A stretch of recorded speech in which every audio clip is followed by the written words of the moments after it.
Hello everyone, it's Oliver Harper here, and this is the new Patreon Q&A for July. Slight change of location, we're not in my office, we're in my bedroom, so we've got a bit more interesting stuff in the background. I've got laser discs there and DVDs and some other gubbins. Right, let's kick it off with the first question. The first question comes from Paul. With Sir Ridley Scott's recent comments regarding Blade Runner and Deckard being a replicant, as well as some arrogant sounding comments about his role as director, and his insistence on going back and telling us the origins of the xenomorph, and ruining its mystique somewhat, in my opinion. Do you think he can now be considered on the level of George Lucas, in terms of not getting why the material is so loved? Well, I think Ridley Scott does know why the material is loved, but I think it also needs someone over his shoulder saying, look, maybe this direction may not be wise, because Ridley Scott is a powerful director. He's been in the industry for a long time. He's made a lot of money, so he's not going to have some younger person come in and say, "Oh, this is not the right direction to go." So yeah, you could have that George Lucas problem, or you could compare his choices to what George did. But I think the problem really lies with doing prequels. The mystery of, say, the origins of Wolverine, or the mystery of Anakin Skywalker and his friendship with Obi-Wan Kenobi and how he turns to the dark side, and etc. And now with the xenomorph, it's discovered that David has created it. All these things were kind of just little bits of information we were given, and that was it. And the fans kind of made up the rest, and every person has their own interpretation of what things will be. And when you're actually finally shown it in essentially in a official capacity, it's not what you expect. That's the thing you gotta put up with, unfortunately. I mean, I liked Alien Covenant for what it was. I wasn't particularly impressed with how David was now the engineer, essentially, of this new beast. But I kind of put that issue aside and just kind of enjoyed it for what it was, and it was kind of a fun kind of sci-fi horror movie. I'm looking forward to it when it comes out on Blu-ray. I want to see it again, and hopefully I should enjoy it. But I may be, in the same camp as possibly you, Paul, or my friend Richard, and go, right, second time viewing, I hated it. I don't know. I don't tend to do that. I don't tend to like a movie, then second viewing, I hate it. So it may just be like, well, it's okay, but it's still kind of fresh in my memory, and I was like, it still kind of works. But yeah, it's unfortunately, Paul, it's the problem with prequels, and that's why we shouldn't really do them. Next question is from Wit. First question: as a maker and frequent reviewer of trailers, do you feel the experience of modern cinema has been robbed from audiences with how many trailers are released for most films? Do you feel the purpose of trailers has been lost? I don't think the purpose of trailers has been lost. I just think we've shown too much. In regards to your question, was like how many trailers for a particular film, and when I was a projectionist, obviously all the trailers would come on 35mm film, and you put them in this cupboard, and you just open up the cupboard, and it'd be like 6 trailers for something like Shrek 3. 6 trailers, like version 1, version 2, whatever, and each version will also be varied in different lengths. So you can play a shorter trailer for that trailer reel, or a longer one, but it'll always be essentially kind of the same scenes with a few new bits thrown in. I do think we are kind of shown too much, and also falls into that problem where you're kind of critiquing a trailer to see if it actually does the job. For example, we've done it before with Justice League, and thinking, oh, it's not working for me. I think the trailer should really tell a little condensed story just to get you interested, spark your interest, and then show you enough material to part with your cash to buy a ticket. And if they essentially kind of show the movie and condense it down to 3 minutes, like each important scene from the film is now in that trailer, they've kind of ruined it, and you have no surprises. I say it's happened a few times. You go in thinking you're just expecting for that clip to happen, and it shouldn't be that way. I mean, teasers are generally the most effective, I think, where you're only shown a limited amount of information, and oftentimes no dialogue, and you're just sold on the visuals and the music, how the music works. So it is. The problem is that they're showing you too much because there's so much competition. They have to really get you in the door to part with your cash. So if there was maybe less films coming out in the cinema, and the schedule was a bit more spread out, then you may see a change in how trailers are constructed and presented to us. But yeah, I'm doing a new trailer discussion soon with Duncan and Richard, and I'll let you guys know what I thought on the recent Comic-Con trailers. Second question from Wit. If you were tasked with making a Robocop/Terminator film, would you take on the responsibility? If so, what year would you have it take place in? And what would you use as a driving narrative to have these two cyborgs squaring off or teaming up? Well, I wouldn't want the responsibility of making a film such as that. I'd probably even go as far to say they shouldn't make a film like that. We've seen Alien vs Predator, another sort of dark horse comic put on film. If it had to be done, you just kind of take on the story that was originally in the comics, where I think it was like Robocop's AI essentially is Skynet in the future, so that he's kind of the catalyst that kind of starts of Judgment Day. That's a good way to go about it. But it's like it also destroys everything that was kind of set up how Skynet was created in Terminator's mythology. So you'd end up confusing more people.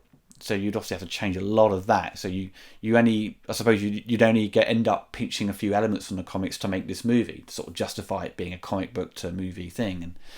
And you'd probably, if they show you a trailer or something, if they announced it and you saw it, you'd be like, wow, this looks awesome. But I swear to God, probably after a year, most people would be like, that was a major misstep. That should have never happened. And that's probably why it's not happening. Next question is from Niall, or Neil, depending on how you pronounce it. I think I'm around the same age as you, 34, and grew up watching the same ITV and BBC matinees and Saturday night movies. To me, James Bond is Roger Moore, and this was who played him when I first began getting interested in movies. Who was the definitive James Bond to you? Yeah, I grew up on Roger Moore as well. He was the first Bond I saw. Usually the case with most people is like the first person they see in that role that's their character. With a lot of people who watched Adam West play Batman, that's their Batman. With me, it's Chris Reeve, he's Superman. And a lot of people like James Bond, Sean Connery is James Bond to them. So, but for me, after seeing all the actors play James Bond over the years, Timothy Dalton is still my favourite. And I've said it in my Living Daylights review.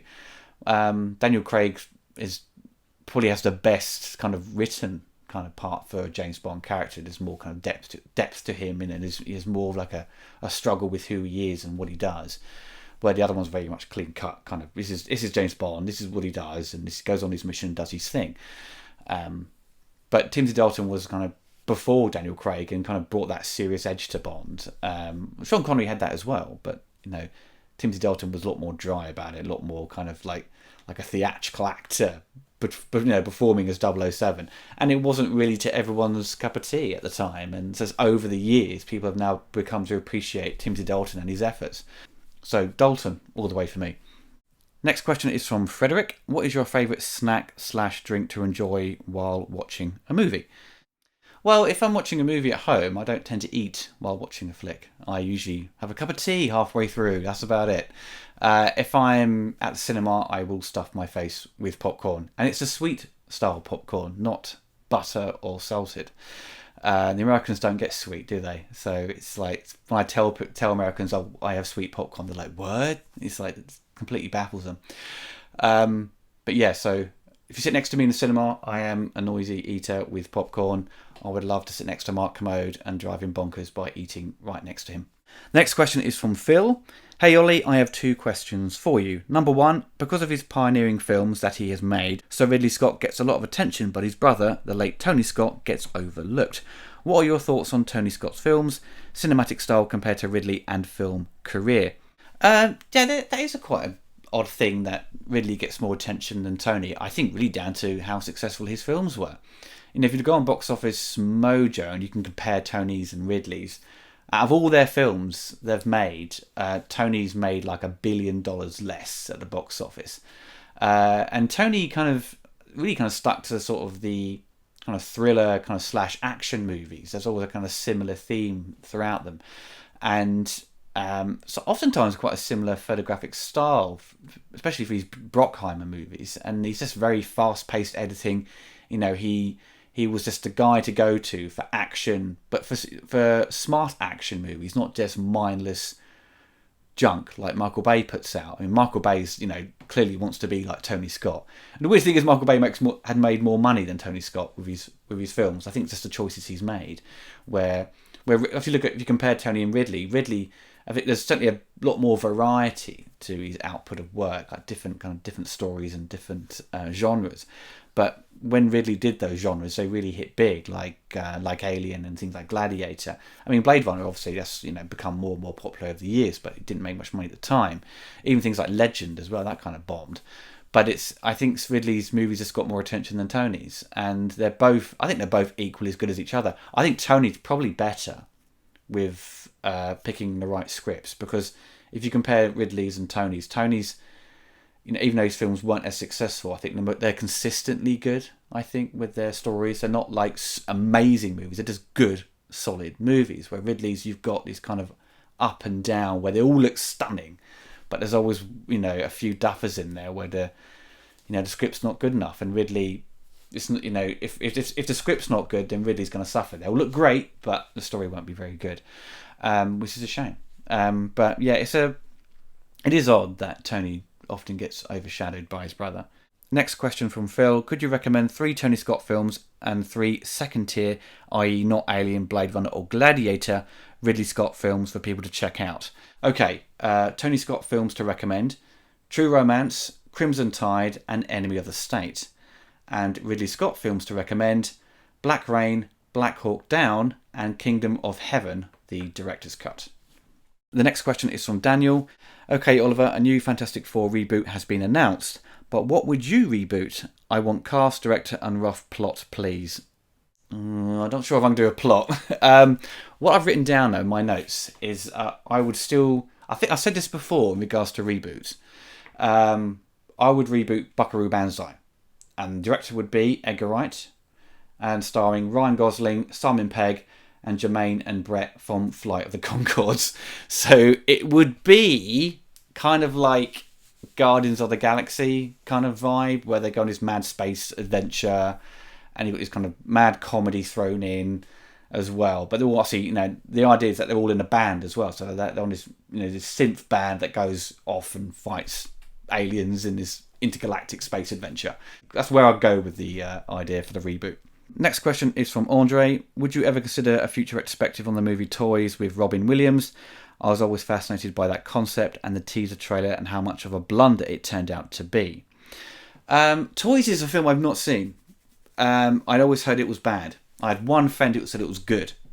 I remember reading Super Nintendo official magazine, and there was a Super Nintendo game of Toys, and it was got like maybe 20 or 30% review. And I thought, a bad video game and a bad movie that I was told about. So I just kind of, wrote it off. And doing YouTube and stuff, it's like more and more people are kind of saying, hey, what about Toys? What about Toys? So if I'll give it a go. I'll see if the film's any good, and see if it kind of spurs my interest to review it. I do like covering films with kind of troubled productions, because it makes for an interesting discussion. And everyone loves a little bit of drama, don't they? So yeah, I'll give it a go, Andre, and I'll let you know if I plan to review it. The next question is from Daz. Growing up in the 80s, one film stood out to me was RoboCop, and in your retrospective of the film, you said it was the best film from the 80s. Have yourself and Richard any plans for the 30th anniversary? Oh, the anniversary's already gone now, isn't it? Well, it's this month. It was the 30th anniversary of RoboCop and Superman 4.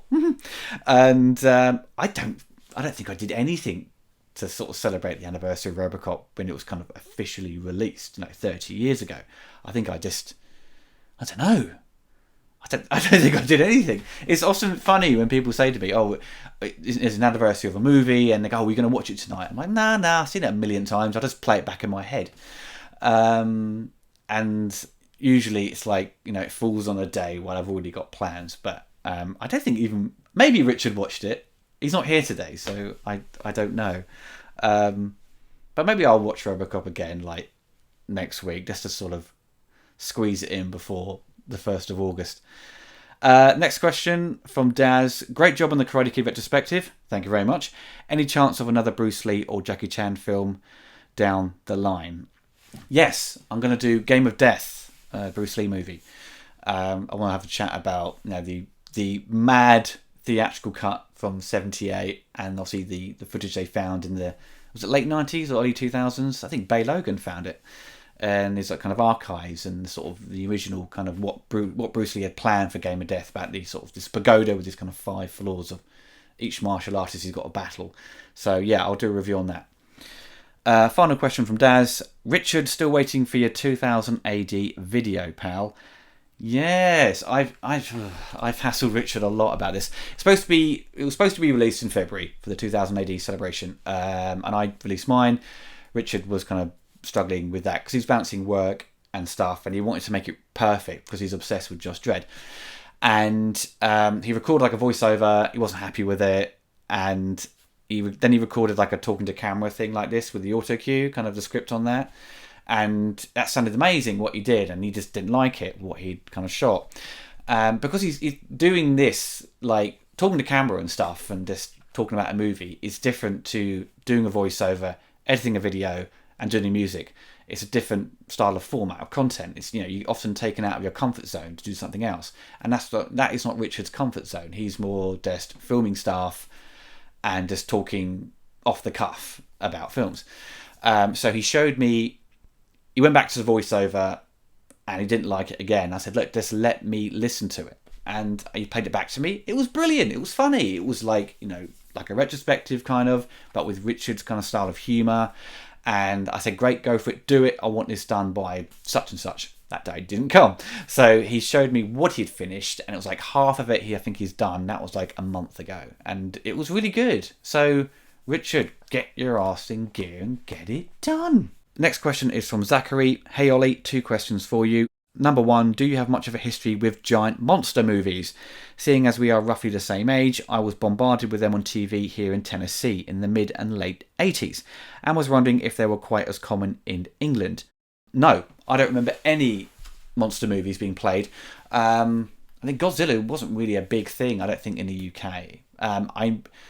For UK people, I think there was like Channel 4 we had, where in the UK before cable and satellite you had 4 channels, and Channel 4 I think on Sundays may have played the odd Godzilla movie, like Godzilla versus such and such, but it was, weird thing is I don't remember it being on TV, but I knew of the character Godzilla, so it must have played at some point or maybe late in the evening, but no, it wasn't a regular thing. None of my friends spoke to me and said, hey, did you see this monster movie on TV?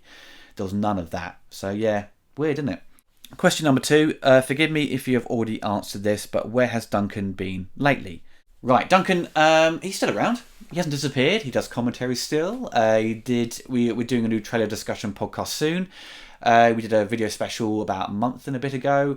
Obviously, because it's during the summer, he goes on holiday, or he's got a little bit of work to do acting wise. Same with Richard, as we didn't have a fix it and post last week. We're now doing it, kind of squeezing in 2 reviews into 1 episode, because he obviously had time away, and I will have time away soon in August. But Duncan has chosen not to be part of Fix It and Post. His own decision, nothing to do. We're not falling out. No one's argued or said you shouldn't do this or blah blah blah. It was just he chose not to do it because you're working in an industry where you make films and you have this sort of the interest of, say, you're gonna sit on a show and critique movies, and then you're obviously starring in movies. It's kind of it puts you in a kind of weird position. So it's best for him to sort of not do that in future. So discussing doing audio commentaries is fine because it's not essentially a critique to recommend a movie, just kind of discussing it in a sort of friendly manner or just kind of in a comedic way. And it's a film, say you're discussing 20 years ago, where no one really cares what an actor says about a film that was made in 1984. So yes, Duncan is still with us. He will be doing more stuff with us in future. Final question from Nick. What type of films would you like to see made more often these days? God, what's a tough question, Nick? I don't know, really. I'd probably say I would like to see more kind of original sci-fi movies. Now, we've got Valerian coming out soon by Luc Besson, which is supposed to be a massive bomb. They should have released that in France and Europe first, not America. Like, they don't have a clue what this is based on at all. Majority of people don't. I like kind of mad things like Fifth Element, so I want to see more mad bonkers sci-fi, or just kind of more sci-fi horror. Like the recent film Life, that was like, it wasn't an original idea. It was kind of borrowing a lot from other horror films that dealt with science fiction, but it did it so well. So I want to see more of them on the big screen, just more crazy sci-fi films. Right, that is the end of the Q&A. What is there to expect on the channel soon? Well, I will announce a new retrospective on the next episode of Fix It in Post, which will probably be on YouTube next weekend. On Patreon, it'll probably be on Thursday. As I mentioned earlier, I will be having a break in August, having a week or two off, because I'm totally burnt out. This month, I say to myself, oh, I'm going to have a break, and then I don't. You know, I have like 3 days off, and I'm like, oh, I'll just go back and do some work. But then it's like I get so tired after like a day. It's like, you know, people at home probably thinking, you know, he's just sitting around editing, writing reviews. You know, which can be true in some regard, but I think it's, you know, having to edit a trailer and then kind of focus on writing, because you just can't just write. I can't just write off the cuff and just like, you know, you have to sort of go back and, you know, edit a lot of it, and you know, make sure it all makes sense, and make sure it sounds interesting. Takes a lot out of you, and then, you know, you're constantly always monitoring stuff on YouTube, or like responding to messages and all the admin stuff. So you don't really kind of sign off from it. So I just need to have just have like, you know, a break from everything. That's the thing where I should just really just leave my phone somewhere and just not use it for like 2 weeks, and you probably go mad. I think anyone who, you know, no access to your emails or social media, you probably go bonkers for like 3 days. Like someone trying to give up cigarettes, you just have this, like, you have to go cold turkey. But yeah, we'll be having some time off in August, but there's some more stuff coming soon, so don't worry. And you know, I'll probably produce stuff before I go away, so you probably won't notice I've gone away for 2 weeks. You'll probably just realise that I'm not responding to messages until 2 weeks down the line. Right, folks, that's the end of the video. Hope you enjoyed it. I will be back with some more stuff very soon. Okay, bye. If you enjoyed the video, you can find more on my YouTube channel, and also you can follow me on Twitter. If you want to help support the channel, you can donate through Patreon and receive monthly perks such as updates on the latest news on my channel, early access to reviews and commentaries before they go live on YouTube. Even the smallest donation can help keep this channel going. Thank you.